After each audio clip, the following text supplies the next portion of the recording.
Подрачните училишта ќе останат да функционираат како досега.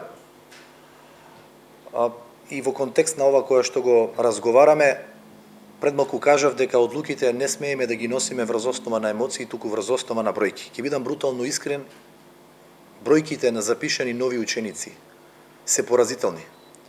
Во општина Штип имаме на еден наставник 9 ученици. Законскиот минимум е 20 ученици.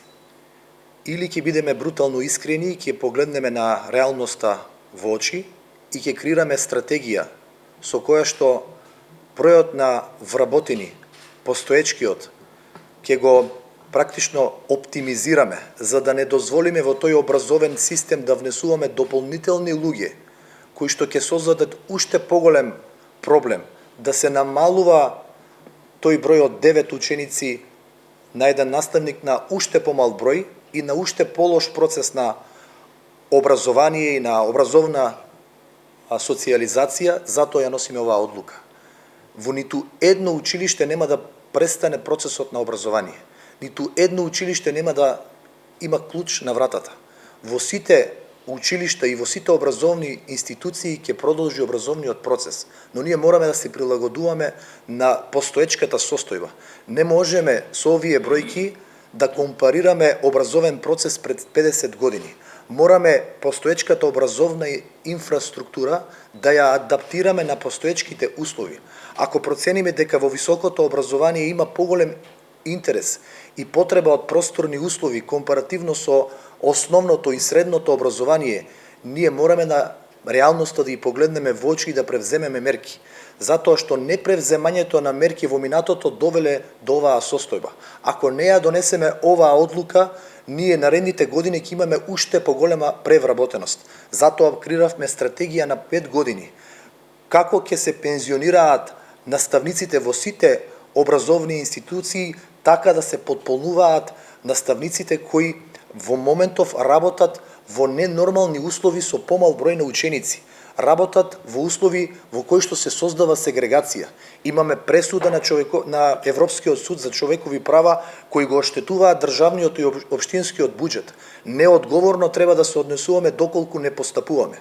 И затоа велам, оваа состојба можеби ќе сака некој политички да ја искористи, да се игра со емоциите и чувствата на родителите и на децата. Не смее ова да се дозволи. Ова е состојба која што не засега сите нас.